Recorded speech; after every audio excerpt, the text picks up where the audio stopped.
তোমার ফোন ওয়েটিংয়ে কেন বর্ষা? EC phone করেছিল। রাতে কথা বলতে পারবে? না। কেন? আমার পাগলিটা বুঝে বই পড়বে? আমি ঘুমাবো, বাই। আর একটু কথা বলি না? আমার প্রচন্ড ঘুম পাচ্ছে, সকালে টিউশন আছে। এই বলে ফোনটা কেটে দিল বর্ষা।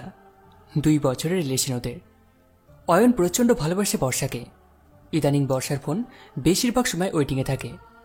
অয়নের সাথেও বেশি কথা বলে না। সব মিলিয়ে দৈনিক 5 থেকে 10 মিনিট কথা বলা শুরু করলেই বিভিন্ন রকমের বায়না। বই পড়ব, ঘুম আসছে, মা আসছে, ব্লা ব্লা ব্লা। এইসব ব্যাপারগুলোতে অয়ন প্রচণ্ড রকমের মানসিক আঘাত পেলেও বর্ষার কাছে মুখ ফুটে কিছু বলে ওঠার সাহস পাচ্ছে না। এটা সেটা ভাবতে ভাবতে অয়ন ঘুমিয়ে পড়ল। মাঝরাতে হঠাৎ ঘুমটা ভেঙে গেল। কি মনে করে যেন বর্ষাকে ফোন দিল অয়ন, কিন্তু বর্ষার নাম্বারটা এই মাঝরাতে ওয়েটিংয়ে। মনে হয় বুকের পাঁজরটা ভেঙে গেল অয়নের। এত রাত জেগে কার সাথে কথা বলছে বর্ষা? এই একটাই প্রশ্ন বারবার মাথার মধ্যে ঘুরপাক খাচ্ছে অয়নের। এভাবে আরও কয়েকবার ট্রাই করার পর বর্ষা মোটা রিসিভ করলো আর বলল, এত রাতে কি হয়েছে তোমার? বারবার ফোন করে বিরক্ত করছো কেন? ঘুম আসছিল না, তাই ভাবলাম তোমার সঙ্গে একটু কথা বলি। তুমি কার সঙ্গে কথা বলছিলে এত রাতে? সামনে আমার গ্রুপ সেমিস্টার, গ্রুপের ফ্রেন্ডের সাথে কথা বলছিলাম।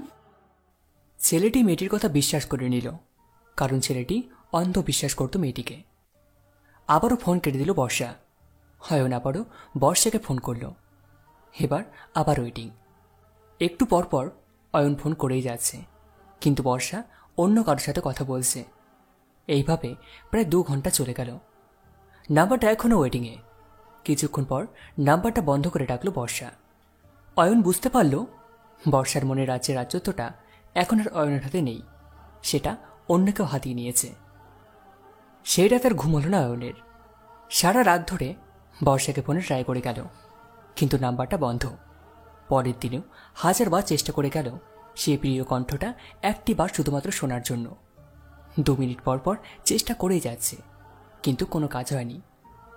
সন্ধ্যাবেলা বর্ষার ফোন খোলা পেল, কিন্তু ফোন তুলছে না।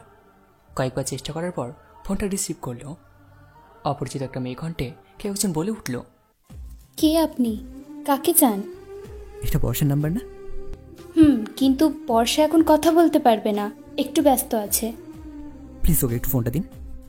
আসলে অয়ন, দেখুন, বর্ষা আপনার সাথে কথা বলতে চাইছে না, আর আপনাকে ফোন করতে বারণ করেছে। অয়ন নিজেকে আর কন্ট্রোল করতে পারল না, ফোনের মধ্যে কেঁদে ফেলেছে।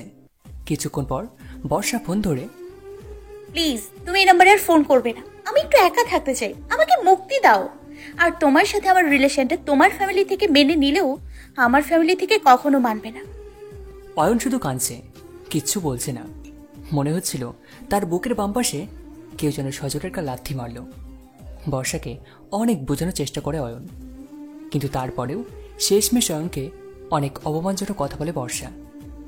ভালোবাসি না তোমাকে, তোমাকে আমার বয়ফ্রেন্ড পরিচয় দিতে লজ্জা লাগে।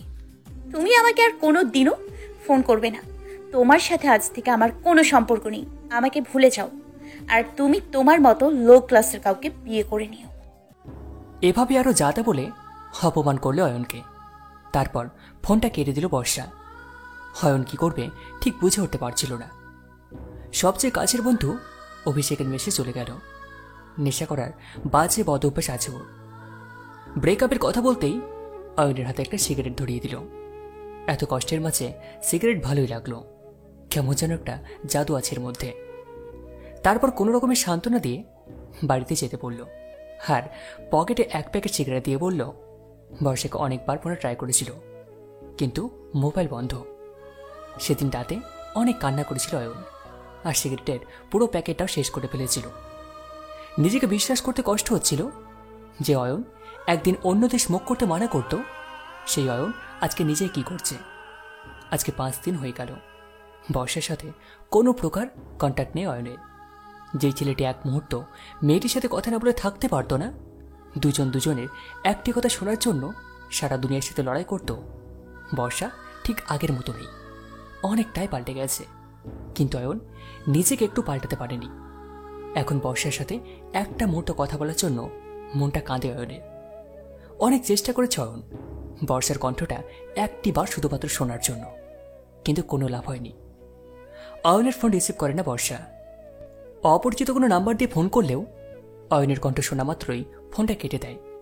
এই সে মেয়ে যে কিনা অয়নের সাথে একটু কথা বলার জন্য বাড়ি ছেড়ে দূরে কোথাও বেড়াতে যেত না। এই সে মেয়ে যে অয়নকে এক নজর দেখার জন্য সবার চোখ ফাঁকি দিয়ে বাড়ি থেকে বেরিয়ে আসত। এই সে মেয়ে যে অয়নকে দিনে 1000 বার আই লাভ ইউ জানু বলতো। এই সে মেয়ে যে অয়নের বিরুদ্ধে কেউ একটা বাজে কথা বললে সে সহ্য করতে পারত না। রাতে ঘুম না আসা ছেলেটা এক গাদা সিগারেট খেয়ে রাতটাকে বার করে দেয়। আস্তে আস্তে বাজে সবকিছু নেশে আসক্ত হয়ে পড়ে অয়ন। প্রায় 1 মাস পরের একদিনের ঘটনা। অফিসের সঙ্গে দেখা করে বাড়ি ফিরছিল অয়ন। হঠাৎ পিছন থেকে অয়ন বলে কেউ একজন ডাক দিল। পিছনে তাকাতেই অয়ন দেখে বর্ষার ফ্রেন্ড ইসি তাকে ডাকছে। কিছু বলবে? আপনাকে বর্ষার সম্পর্কে কিছু বলার ছিল।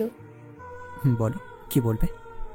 এখানে বলা যাবে না, ওইদিকে যে পার্কটা আছে ওখানে গিয়ে বসি আমরা। এই বলে হাঁটা শুরু করলো। অয়নও অবুধ শিশুর মতো ওর পিছনে পিছনে হাঁটা শুরু করলো।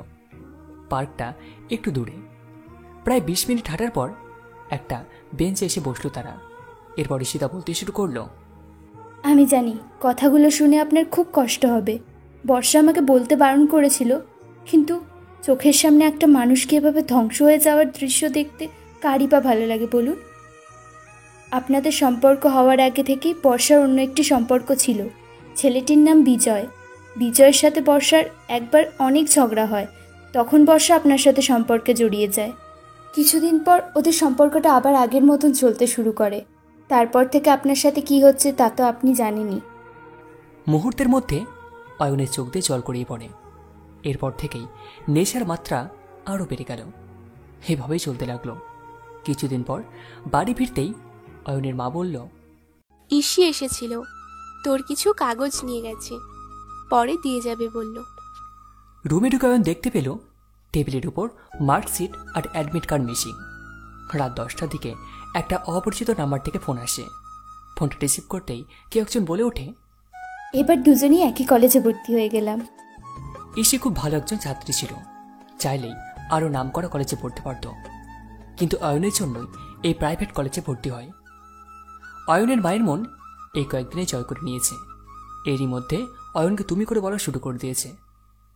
ক্লাস শুরু হওয়ার পর থেকে অয়নকে ফোন করে একসাথে কলেজ নিয়ে যেত। অয়নকে অনেক বোঝাতে থাকে নেশা ছেড়ে দিয়ে নতুন করে বাঁচতে, কিন্তু অয়ন সেটা আর পারে না। এভাবে দিন চলতে থাকে। অয়নের জন্মদিন চলে আসে। ইসি অয়নকে একটা গল্পের বই উপহার দেয়। প্রথম পৃষ্ঠায় বড় বড় করে লাল রঙে লেখা ছিল, আই লাভ ইউ। লেখাটা পড়ে একটু অবাক হলো না অয়ন, কারণ সেই কয়েকদিন বেশ ভালো করে বুঝতে পেরেছে যে ঈশা তাকে মনে মনে ভালোবেসে ফেলেছে। কিন্তু অয়ন বুঝেও না বোঝার ভান করে, কারণ সে চায় না দ্বিতীয়বার কারোর থেকে কষ্ট পেতে। রাতের বেলা ছাদে বসে আছে অয়ন আর সিগারেট খাচ্ছে আর সব কথাগুলো ভাবছে। হঠাৎ করে তার ফোনে একটা SMS এলো, যাতে লেখা ছিল, অয়ন, তুমি কি চাও না আমি যাকে ভালোবাসি সে একজন সুস্থ এবং ভালো মানুষ হোক? মেসেজটা দেখেও অয়ন সেটাকে ইগনোর করে গেল। অনেকক্ষণ যাবৎ ঈশিতার মেসেজের রিপ্লাই পাচ্ছে না দেখে সে এবার অয়নকে ফোন করে বসল। অয়ন ফোনটা কেটে দিল।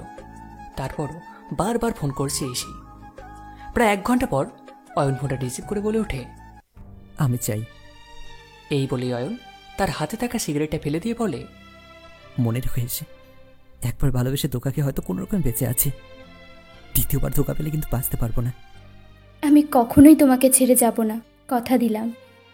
এরপর থেকে প্রতি রাতে কথা হয় ওর সাথে। আস্তে আস্তে নেশা ছেড়ে দিতে বাধ্য হয় অয়ন। ওদের রিলেশনের আজ 1 বছর। হঠাৎ একদিন মাঝরাতে অয়নের ফোনটা বেজে উঠতেই ডিসপ্লেতে অপরিচিত একটা নাম্বার ভেসে উঠল। ফোন রিসিভ করতেই সেই অপরিচিত ছলনামে মিষ্টি কণ্ঠে ভেসে আসে, কেমন আছো? কণ্ঠটা শুনেই অয়ন ফোনটা কেটে দিল। এরপর ফোনের পর ফোন করেই যাচ্ছে বর্ষা। অনেকটা বিরক্ত হয়ে শেষমেশ ফোনটা রিসিভ করলো অয়ন। প্লিজ ফোনটা কাটবে না। কিছু বলবে? কেমন আছো তুমি? যেমনটা রাখতে চেয়েছো ঠিক তেমনই আছি। আসলে আমি তোমার সাথে অনেক বড় অন্যায় করে ফেলেছি। এতে কারো দোষ নেই জানো, সব দোষ আমার কপালের। প্লিজ আমাকে ক্ষমা করে দাও। আর অন্য কিছু বলার আছে তোমার? তুমি কি এখনো আমাকে ভালোবাসো? আমি ভালোবাসলি বা কার কি যায় আসে, আর না বাসলি বা কার কি যায় আসে? কেউ তো আমার ভালোবাসার মূল্য দিতে যায় না। এখন আমি মূল্য দিতে শিখেছি, তোমাকে আবার নতুন করে ভালোবাসার সুযোগটা দেবে? কেন? তোমার সেই বিজয় কোথায়? বিজয় অন্য কাউকে বিয়ে করে নিয়েছে। আসলে আমি বুঝতে পারিনি কাকে কাছে রাখা দরকার আর কাকে দূরে সরিয়ে রাখা দরকার, কিন্তু এখন আমি বুঝতে পেরেছি তোমার মতো করে আমাকে আর কেউ ভালোবাসতে পারবে না। তোমাকে খুব মিস করছি, তোমাকে দেখতে খুব ইচ্ছে করছে। ইচ্ছে করলেই তো সব ইচ্ছে পূরণ হয় না মিস বর্ষা। তাহলে কি তুমি আমাকে ক্ষমা করবে না? আমি কি করে তোমাকে ক্ষমা করি বলো তো? তোমাকে ক্ষমা করলে যে একটা নিষ্পাপ মেয়েকে সারা জীবন কাঁদতে হবে। আমি এই নিষ্পাপ মেয়েটিকে কাঁদাতে পারবো না, কারণ তুমি আমাকে ধোকা দেওয়ার পর এই মেয়েটি আমার পাশে না দাঁড়ালে হয়তো আজ আমি বেঁচেই থাকতাম না। পারলে আমাকে ক্ষমা করে দিও। দেখা হবে সেদির গভীরে। আজকে তুমি একজনকে ভালোবেসে ঠকাচ্ছ, একদিন তুমিও ঠকবে। তফাৎটা শুধু সময়ের।